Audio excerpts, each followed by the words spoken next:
할렐루야. 주님 여러분들과 함께 하시기를 주의 이름으로 축복합니다. 오늘 성경에 보게 되면 하나님 앞에 밤에 부른 노래 그렇게 말씀하시고 있습니다. 오늘 5절에서 6절을 보면 내가 옛날 곧 지나간 세월을 생각하여 싸우며 밤에 부른 노래를 내가 기억하여 내 심령으로 내가 내 마음에 간구했다. 그렇게 말씀하시고 있습니다. 우리는 항상 기도로 살아가야 된다. 할렐루야. 문제가 있을 때에도 또 문제가 해결되었을 때에도 항상 우리는 기도해야 하는 것입니다. 하나님께서 응답 주셨을 때에는 감사의 기도로 주님 앞에 찬송으로, 그리고 또한 문제가 있을 때에는 하나님 앞에 또 간절히 부르짖고 간구해서 하나님이 해결해 주시라고 항상 우리는 기도의 사람으로 살아가는 여러분들이 되시기를 주의 이름으로 축복합니다. 그래서 밤에 기도하는데 그 밤의 기도가 어떤 기도인가? 이 환난의 기도이기 때문에요. 그 환난의 기도에 밤의 기도가 뭔가? 나의 환난 날에 내가 주를 찾았으며 밤에는 내 손을 들고 거두지 아니했다 그랬습니다. 그 밤의 기도가, 환난 날의 밤의 기도가 어떤 기도인가? 오늘 성경에 보니까 6절에 내가 간구하기를 그랬는데, 이 간구한다는 말은 부르짖는다는 말이라고 그랬잖아요. 그래서 이 말은 이스라엘 말로 원뜻은 찾는다, 어떤 사실이나 진리를 찾아내기 위해서 열심히 찾고 살핀다, 그런 뜻을 가지고 있는데요. 그런데 이것은 뭐냐면 하나님께서 나에게 어떤 응답을 주시는가, 주실 때까지 하나님 앞에 부르짖고 그리고 열심히 하나님 앞에 기도하고 하나님의 뜻을 찾아서 기도하는 것을 말해요. 그래서 오늘 성경에 보면 7절에서 9절까지 이렇게 기도합니다. 주께서 영원히 버리실까? 다시는 은혜를 베푸지 아니하실까? 그의 인자하심은 영원히 끝났는가? 그의 약속하심도 영구히 패하셨는가? 하나님이 그가 베푸실 은혜를 잊으셨는가? 노하심으로 그가 베푸실 긍휼을 거치셨는가 하였나이다. 셀라. 그래요. 왜냐하면 앞에 닥치는 일들이 너무 힘들고, 그 다음에 이 문제가 이스라엘 백성들이 너무 그 절망적인 그러한 시대를 맞은 거예요. 그렇기 때문에 이 오늘 시편, 바로 이 77편은 이스라엘 백성들이 바로 바벨론에 멸망당하고, 그리고 성전이 완전히 파괴되고, 그리고 또 이스라엘 백성들이 전부 다 줄줄이 고기 엮듯이 엮어가지고 바벨론으로 끌려가고 노예시장으로 팔려나가는 그런 상황에서 하나님 앞에 기도하기 때문에 그들의 기도는 항상 하나님의 뜻을 찾는 거예요. 그 찾는데 하나님 우리를 영원히 버리셨습니까? 아니면 또한 하나님께서 다시는 은혜를 베풀지 않아야 하실 것입니까? 하나님의 인자하심, 곧 하나님의 사랑은 이제 영원히 끝났습니까? 그의 약속하심도 이제는 영구히 패하셨습니까? 그 약속이 이제는 끝난 것입니까? 하나님 그가 베푸실 은혜를 잊었습니까? 그리고 노하심으로 그가 베푸실 긍휼을 거치셨습니까? 이렇게 기도하는 거예요. 우리가 기도할 때는 항상 하나님의 뜻이 뭔가를 헤아리는 거예요. 그리고 하나님의 뜻을 깨닫고, 그리고 하나님 앞에 바로 하나님의 뜻대로 이루어지기를 간구하는 거예요. 이것이 바로 기도인 것입니다. 그래서 예수님께서도 그렇게 말씀하시잖아요. 겟세마네 동산에서 바로 제자들과 함께 기도하실 때 예수님도 이제는 다음 시간이면 붙잡혀서 바로 내일이면 끌려가가지고 십자가에 매달려 죽어야 되잖아요. 그러니까 그 밤중에 얼마나 겟세마네 동산에서 땀이 핏방울처럼 막 쏟아지도록 하나님 앞에 기도를 하면서 그 기도는 뭐였느냐. 하나님, 이 잔을 내게서 떠나가게 해 주시옵소서.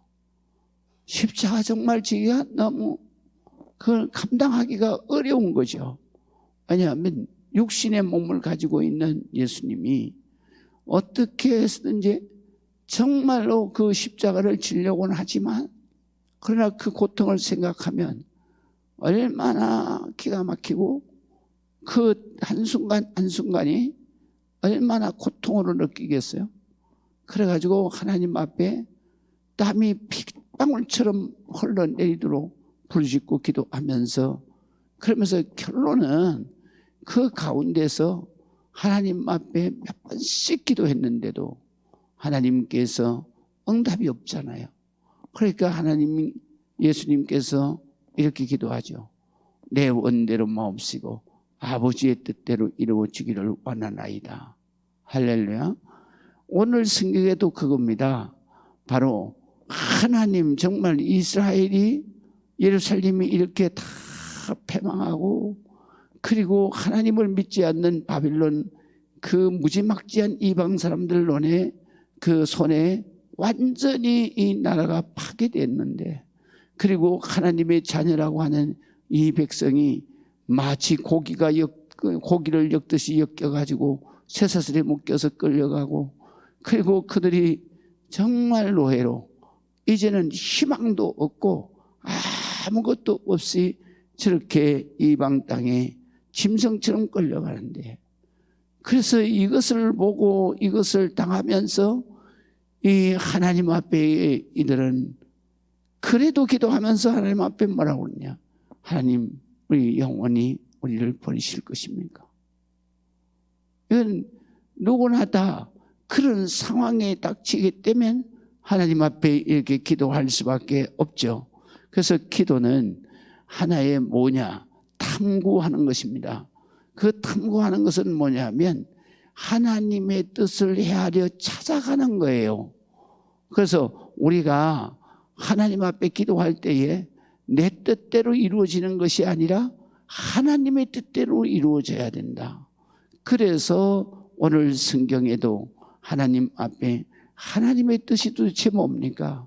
하나님 앞에 간절히 기도하는데 바로 우리도 정말로 이러한 기도로 하나님의 뜻을 찾아서 깨닫는 기도를 여러분들이 하시기를 주의 이름으로 축원합니다. 그 다음에 두 번째는 오늘 10절에 보면은 이렇게 기도합니다. 또 내가 말하기를 이는 나의 잘못이라 지존자의 오른손에 해 곧 여호와의 일들을 기억하며 주께서 옛적에 응하신 기이한 일을 기억하리이다 그랬습니다. 여기 보면 기도하고 나서 깨달은 것이 뭐냐? 이게 하나님이 우리를 영원히 버리신 게 아니고 하나님께서 다시는 은혜를 베풀지 아니하시는 것이 아니고 하나님의 인자한 사랑이 영원히 끝난 것이 아님을 깨달아요. 이 세상에서 하나님의 백성에게 오는 모든 환난과 시험과 그리고 고난은 바로 하나님이 우리에게 주시는 것이 아니라 우리가 죄를 지고 우리가 잘못을 했기 때문에 하나님께서 어쩔 수 없이 그 공의의 하나님이신 하나님이 바로 그 죄 값을 우리에게 치르게 하는 것이다. 그것을 깨닫게 돼요. 그래서 오늘 성경에 보게 되면은 회개 기도를 하는 것입니다. 자, 이렇게 회개 기도합니다. 이렇게 기도하고 보니까 하나님, 이는 나의 잘못이라, 나의 죄다 이 말이에요.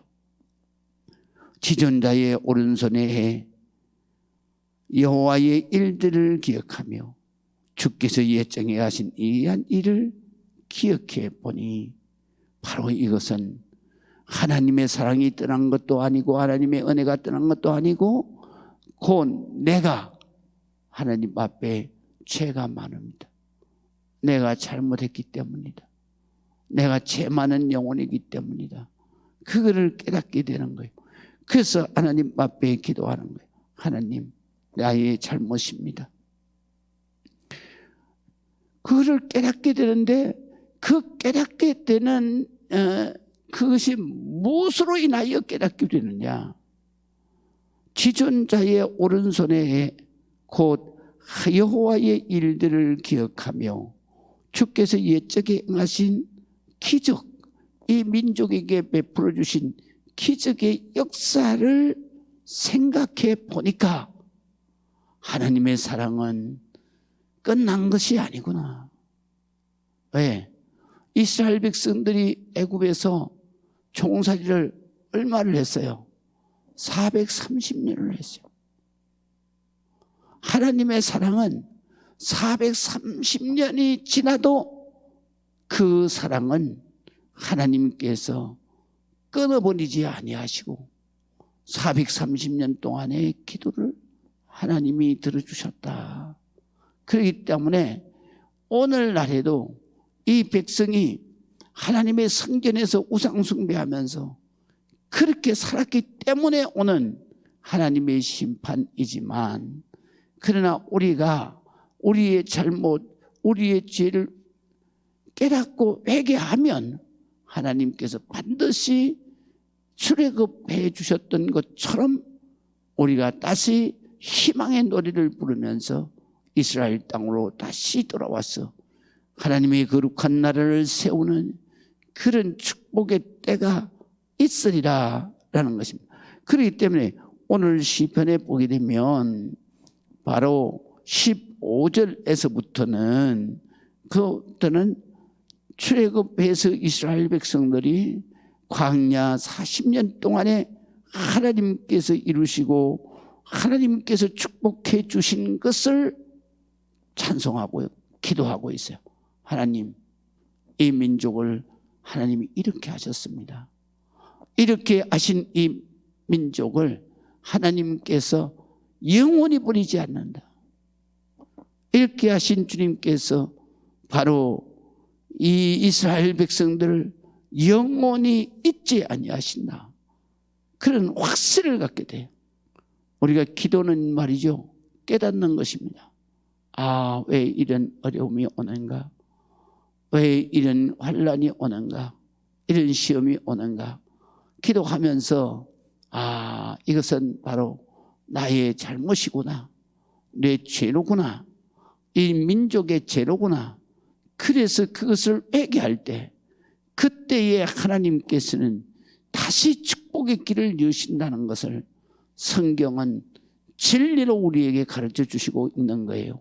그렇기 때문에 우리가 기도할 때 항상 하나님의 은혜가 끝난 것도 아니고 하나님의 사랑이 끝난 것도 아니고 하나님의 말씀의 약속을 영구히 패한 것도 아니다. 곧 하나님께서 우리가 회개하고 용서함을 받고 하나님 앞에 다시 회복하라는 것이다 라는 것을 깨달을 때 바로 우리는 응답을 받은 것입니다. 하나님의 축복을 받은 것입니다. 그렇기 때문에 우리가 항상 하나님 앞에 이렇게 기도해서 여러분들이 하나님 앞에 정말로 이 어려운 때를 하나님의 은혜로 승리해 나가는 여러분들이 되시기를 주의 이름으로 축복합니다. 마지막으로 오늘 성경에 보게 되면 12절을 봅니다. 또 주의 모든 일을 작은 소리로 엎조리며 주의 행사를 낮은 소리로 된내이니이다 그랬습니다. 여기에 보면 모든 일을 작은 소리로 엎조리며 그랬는데요, 이 작은 소리로 엎조린다고 해서 묵상한다, 우리가 이렇게 번역을 했습니다. 전에는 묵상하며 그랬어요. 우리가 주의 모든 일이 어디에 기록되어져 있습니까? 성경에 기록되어져 있습니다. 그렇기 때문에 성경은 항상 하나님과의 약속인 것입니다. 그리고 약속이 성취된 것을 또 성경에 기록해 놓은 것입니다. 이 성취된 것을 기록한 것은 하나님은 항상 약속하신 것을 반드시 이루어 주시고 하나님께서는 약속하신 것을 반드시 이루시는 하나님이시다 라는 것을 우리로 하여금 믿게 하시는 것이죠. 그래서 우리가 항상 성경의 말씀을 묵상할 때에 그때에 하나님을 향한 믿음이 굳건해지는 거예요. 그 믿음이 굳건해질 때 그때 비로소 우리는 바로 하나님의 말씀을 붙들고 기도하게 되고 기도한 것은 반드시 그 믿음대로 하나님이 응답하시는 그런 응답의 기도가 되는 것입니다. 그래서 오늘 성경에 보면은 바로 우리가 정말로 기도하고 해야 할 일은 뭐냐? 하나님의 말씀을 묵상해야 돼요. 그래서 시편 1편 2절에 보면 하시는 말씀이 뭐예요? 여호와의 율법을 즐거워하여 주야로 묵상하는 자로다. 반드시 하나님의 말씀을 묵상하고 하나님의 말씀을 즐거워하고 그 말씀을 붙들고 기도할 때에 하나님은 반드시 우리에게 하나님의 놀라운 축복을 허락해 주시고 그래서 시냇가에 심은 나무가 시절을 쫓아 과실을 맺는 것처럼 우리가 부족함이 없는 하나님의 축복 가운데서 때를 따라서 축복의 열매를 맺고 그 잎사귀가 아무리 가뭄이 들고 흉년이 들고 환난이 와도 그 모든 행사가 막힘없는 형통함으로 이어질 것이다. 우리가 이렇게 하나님의 일들을 항상 기억하고 하나님의 일들을 항상 기억할 뿐만 아니라 그 모든 일들을 성경에 기록된 말씀들을 묵상하면서 하나님 앞에 작은 낮은 소리로 되뇌일 때 하나님께서는 그 모든 것들을 형통하게 이루시고 응답해 주시는 줄로 믿으시기를 주의 이름으로 축원합니다. 기도하겠습니다. 하나님 아버지 은혜를 감사합니다. 주님 영광 받으시고 하나님 크시는 종을 허락해 주시옵소서. 오늘도 주님 앞에 주를 깊이 주님의 은혜를 간절히 기도하며 주님 앞에 부르짖습니다. 하나님 막힌 담을 허물어 주시고 아버지 하나님이여 가로막혀 있는 홍해를 주님께서 갈라주시며 하나님 막혀있는 여리고성을 무너뜨려 주셔서 하나님 역사하시는 은혜로 하나님 앞에 영광 드리는 한 주간이 되게 하여 주시옵소서. 하나님께서 베풀어 주실 은혜를 사모하며 오늘도 주님 앞에 기도합니다. 기도할 때 하나님께서 꼭 이루시고 응답하시고 주님 축복해 주시옵소서. 지금은 우리 주 예수 그리스도의 그 놀라우신 은혜와 아버지 하나님의 극진무한하신 사랑하심과 성령님의 감화 감동 내주 교통하심의 놀라운 역사가 오늘 예배하며 영광되는 모든 영혼들과 저들의 가정과 이 지단과 이 나라 이 민족 위에 지금부터 영원토록 함께 하실지어다. 아멘. 이 시간